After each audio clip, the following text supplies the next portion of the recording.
Somebody didn't want the gray state investigated, explored, and unveiled. That's why David Crowley is dead. He was the writer and director of one of the most controversial movies in modern history, and somebody didn't want him to produce it. What was so threatening about David Crowley and the gray state concept? Like Gray State, many Hollywood films have depicted apocalyptic themes and end-of-the-world scenarios, yet the directors of these films are still alive. Roland Emmerich wasn't murdered after directing blockbusters 2012 and A Day After Tomorrow. Steven Soderbergh wasn't killed after his movie, Contagion. But David Crowley is dead, along with his wife and child. They were killed before the production could be completed. What was so dangerous about Gray State?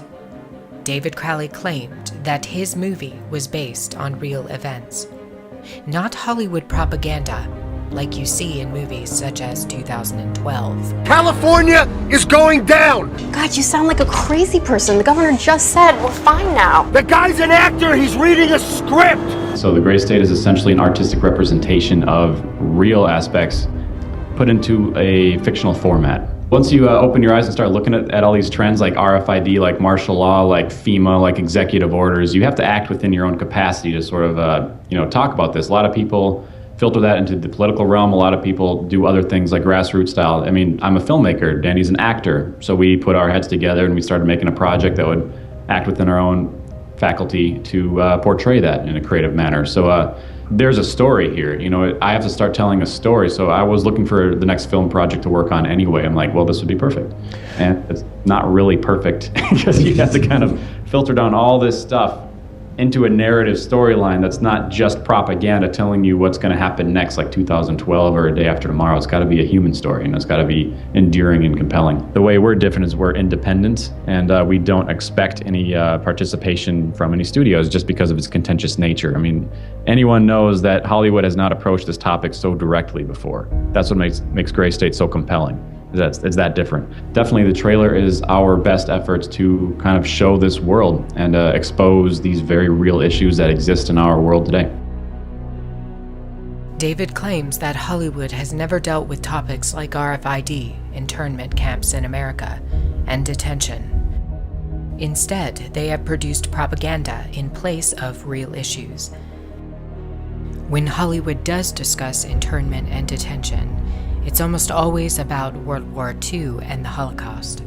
Literally thousands of films have been produced about the Holocaust, and yet one single film that addresses the potential for a Holocaust in the United States is stopped mid-production after its director is murdered.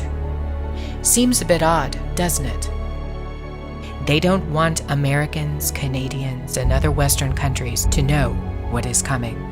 And that is a plan to intentionally collapse Western society.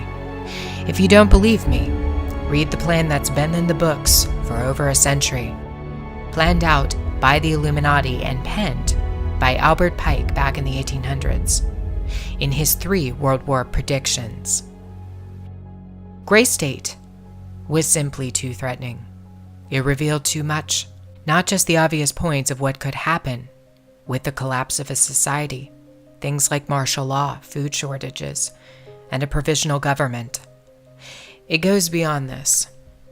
David knew a secret, and he left it inside of the trailer for Gray State, in plain sight. David Crowley used the Illuminati's favorite game against the notorious Cabal. It's a game they've played with the human race for years. They provide clues about the future to toy with us. They did it with 9/11. They've done it with other major catastrophes. It's called predictive programming. On occasion, though, they get outsmarted at their own game. What was David's hidden message inside the Gray State?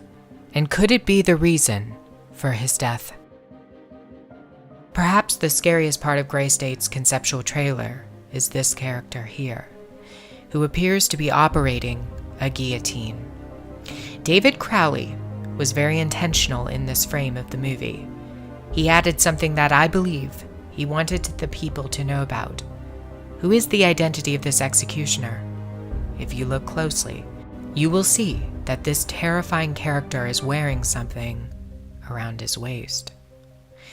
It appears to look like an apron. The executioner wears a Freemason apron, complete with the all-seeing eye, the compass, and the 2 pillars. I do believe David Crowley is trying to tell us something. He is telling us that the organization behind the French and American revolutions, the organization behind the Italian Revolution of 1830, the organization that outlined a plan to overtake the Vatican in a document called the Alta Vendita, the organization behind the Trail of Tears and the deaths of thousands of Native Americans under Freemason Grand Master Andrew Jackson, the organization behind the Ku Klux Klan in the United States post-Civil War and its rebirth in 1915, the organization behind the detonations at Hiroshima and Nagasaki during 33rd degree Freemason Harry Truman's presidency. These are men with a radical revolutionary agenda throughout the entire world because they worship and follow a radical revolutionary deity, the first to have led a revolt against the Most High Lord. David Crowley knew something, and he was trying to warn the people. The ones behind the FEMA death camps, the guillotines, and the detention of Americans, it's the Freemasons. They're planning a second American Revolution.